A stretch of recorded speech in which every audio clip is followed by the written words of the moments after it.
In this video, we are going to be unveiling some really cool guitars. Like a world premiere. Brand new. Nobody's ever seen them from Eastman. It's going to be a whole bunch of fun. We're going to give you all the specs of them. We're going to give you a tone demo. We'll tell you all that you need to know and how it rates in our rankings. We are going to rank them up and down the road. And then on top of that, we'll give you a very good tone demo so you can see if this is the guitar for you.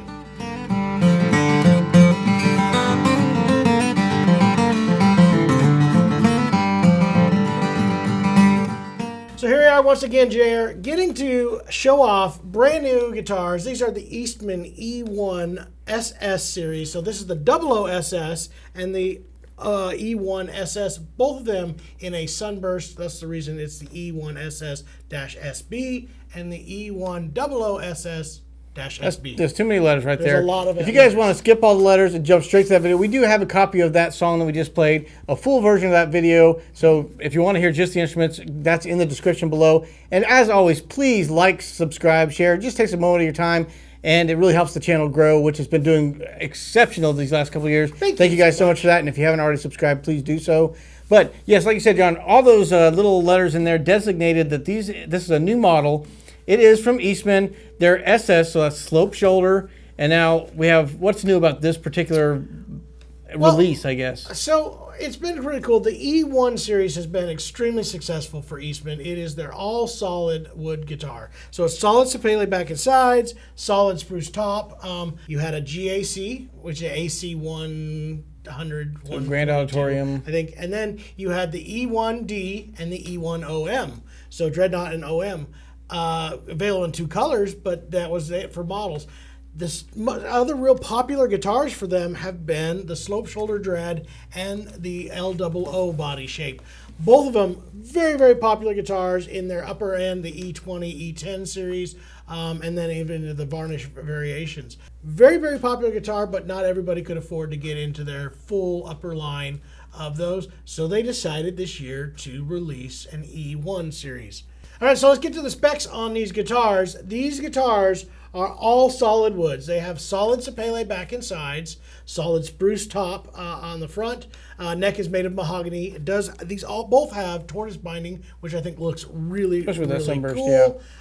It has an ebony bridge and ebony fretboard.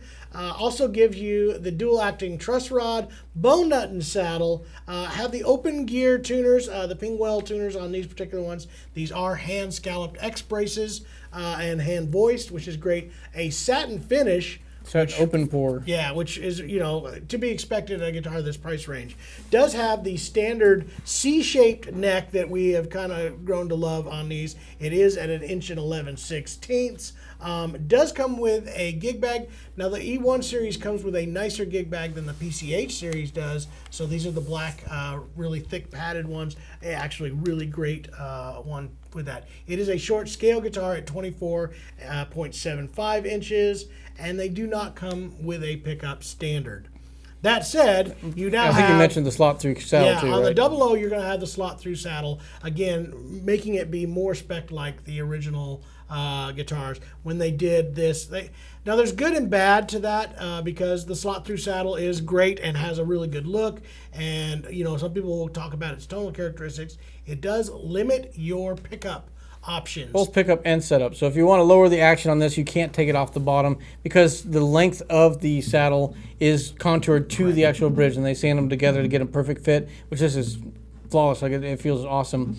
But if you were wanting to lower that action, you'd have to take it off the top of the bridge and kind of reshape that and intonate it where it is intonated on that. Yep. Same if you put a pickup, an undersaddle pickup in there, it's going to raise that, and then it doesn't fit anymore. So, but it looks really cool. Mm-hmm. So, really cool guitars. If you're looking, let's get into who do we think would want this. This is a way to get into a much more affordable Gibson sounding guitar. I think the look is incredible. I think these are going to be a massive winner because the slope shoulder dreadnought harkens to the J45s, the J35s, J50s, all the various different Gibson jumbos that were original from the 30s and 40s, and then continued to be popular forever. The LOO was kind of reintroduced or more recently but this is your Blues King guitar right here. I think that satin finish makes it look even cooler. I agree. I think this really does kind of bring back a really cool. There's a lot of people right now that are going for these reissues. They're finding the old Kalamazoos and the new one from Collings. The name escapes me right now. Waterloo. The Waterloos. That's what it is. Those guitars are kind of like reissues of these really more plain versions of the LOOs. And I think this is going to sit in there really well, especially with a hand-built, hand-scallop braced guitar in an X-brace, at this price point. So one of the things that we want to talk about is the price point. We don't have the exact price on this, but our assumption... This is pre-release right now. Yeah, this is so pre-release. We just got these shipped out to us. But our assumption is these are going to price really close, if not exactly in the same price as the rest of the E1 series, which puts you at that $579 street price. So under $600. There's a chance with the Sunburst it might be a little bit more than that, but my guess somewhere is in that range, right in that range. I would expect that. Playing that one compared to another version of that guitar, like the standard E1D. So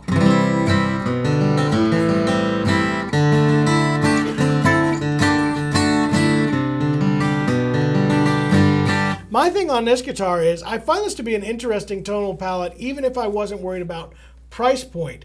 Because, we know that the nitro finishes kind of give a more detailed tone. I want to say with the satin finish, we've always said it's more open and woody kind of deal. And we've had the varnish versions of these, which kind of sat somewhere in the middle, a little more focused. But this is still a more unique tone, especially for, I think, Gibson type fans. The J45 is a more mid-range heavy guitar anyway. Low mids, so I'm actually kind of really impressed with this kind of sound. I find it to be a unique tone that I don't think, I think there's going to be a lot of people that are going to look at this guitar and go, this is not just a beginner's or intermediate level guitar. This is actually something that gives a whole different tone palette. I'm really impressed with this guitar. I think same thing with the small body one. Like you said, it's reminiscent of that Delta blues sort of thing. I wish I could demonstrate that. We should get Corey over here to play his TikTok hit. But a slide guitar might sound really cool on this, but it's just got a really small. This does, again, unlike the other LOOs that we've had. This makes you want to play some Maybelle Carter. If I could play Delta Blues, I absolutely would. I wish I could. I think this does really harken to the marketplace of those guitars when they came out, the Kalamazoos and the Recording Kings and all that were built to be catalog guitars for these department stores, but yet have found a new life as recently in a vintage tone palette that is unique to their own. And again, I find this to be a cool guitar to fall in that. I really, truly believe that Eastman kind of hit it right on the head here with a price point.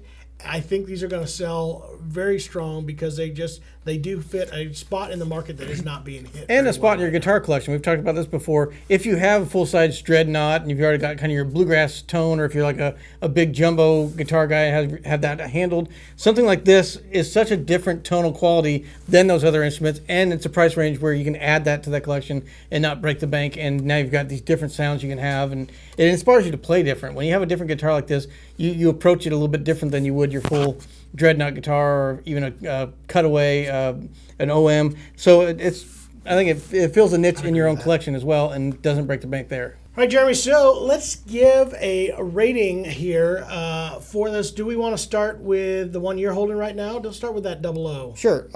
So we're talking in like guitar, like price range, small body guitar. I guess all solid wood guitars.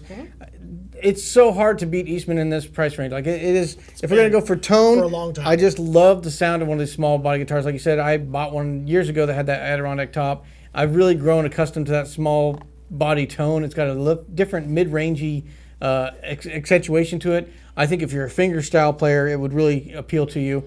I'm gonna rate this one probably a 4.2. Okay, 4.2. I like that. I like this guitar a lot. It's not quite the sound that I'm looking for. It is a little bit on the mid-rangey sound side. So again, I would probably give this one in tone-wise at its price point. I'm going to say a solid 4. It doesn't quite hit my everything there, but boy, it comes pretty darn close. So as far as setup and playability, what's your thoughts on that one? I think you would back me up on this, that Eastman, out of all the brands that we have, and especially in the sub $1,000 price, the least amount of work that we have to do to set them up. They got a dual truss rod, so you're able to adjust that pretty quickly and easily if the neck needs an adjustment. But normally they do a great job in Pomona of making sure it fits their specs, and it's been As of very right consistent. now, everything in the E1 and above gets a full-on setup when it arrives here, and does it's a good player guitar. Now, for my personal setup, I believe that the nuts are a little bit on the high side and the saddle's a little bit low because I'm a heavy-handed player.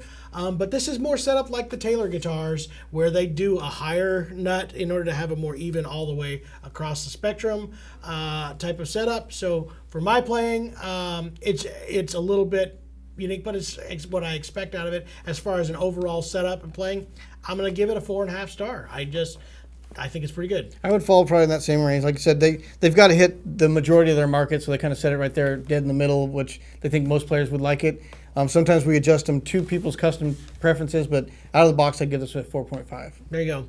As far as build quality, these are going to be, these are dovetail joint guitars. They're overall, are there things that they kind of cut some corners on? We said the finishes and all that, but in the examples they gave us here, I found no finish flaws. I found no big nicks or weird setups. Something that I pointed out is how well that bevel is. I've played some where the saddle, either the wood shrunk around the bridge or something, but they didn't blend perfectly. But this is just so smooth there. So that slot through your saddle really kind of shows the build quality. Eastman's really just known for treating each top differently, so they brace them, or they scalp the bracing different for each specific piece of wood. So I still would give them probably a 4.7 on build quality. I might lower that a little bit. Again, we got to base in this this price on range, this price in range. like one. So again, yeah, I'd probably say 4.7 in this range. I'm actually going to go all the way up on this. I don't think in this price range, all solid wood built, you're not going to find a better built guitar. I'm going to give it a 5 star. It really does, hit all the marks that I would want to see. Aesthetics and looks. This is where I really think they knocked it. They knocked it out of the park. I'm still not a total fan of the open pour. That's, again, they got to save costs somewhere, and it doesn't really. I think it might even help the tone a little bit because you don't have wood filler kind of filling in all those grains. But for my personal taste, I love the sunburst. On this guitar, I love that slot through and the satin. Yes, it just looks gorgeous. It makes me want to really kind of play old timey, something you hear on an old record, just kind of scratching the needle across the record. So aesthetics, I think they nailed it. I'm still, with the open pour, going to take a little points off on that, and I'll put this one at a 4.5. All right. I'm going to go with, I'll give you a 4.5 as well. I love the outside look. From the top, it's great. The satin open pours, it's not my favorite thing in the world. I don't love the feel of the neck on that. Especially that open pour on the neck, more than anything. So that would probably be, again, where I would probably give it its biggest ones. So that hits us with our overall score here, Jer. What do you think? Overall value, overall guitar on it? It is so hard to beat this as far as overall value in this price range. And even with the E1Ds that they've had, or E1s that they've had out before this, I think this personally hits it out even better for me because I just love the look and appearance of it. So overall value, I'm going to give this a 5. Yep. Again, I hate just giving a 5-star review on most anything, but I really do. I think this guitar really hit a lot of marks for people who are looking for something that is more than, I don't know of anything else in a slope shoulder or an LOO, quote, parlor guitar that we've seen on the market anywhere near this price range that's anywhere near this quality. So I'm pretty excited about this one. I'm going to give it a 5-star as well. So there you have it. There's our ratings. We're hoping that these kind of hit the shelves very soon, and we'll give you all a tone, a representation of the tone of each one of these guitars, so you guys can see what you think of it yourselves.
Well, there you have it, Jer. I think these are a really good add-on to the lineup. I'm glad they came up with this idea and kind of put out a guitar that is affordable. And with thank a you, lot Eastman, of- yeah. for sending these to us ahead of time. So we got some early release stuff. We can get this video content made. We really appreciate that. And you guys, if you'd like to check out some of what Eastman's doing, we got to do a big tour of the Pomona facility where they do all the setups, the shipping, and pretty much talk about the brand. US hub. The hub of Eastman, yeah. yes. So we got a tour of that. It's a great video. Check that out in this link right here. I think you're really going to enjoy getting to know the company a little bit better if you're not familiar with them. Yep. And until next time, y'all have a good time. Keep on checking out those guitars, and we will see you next time.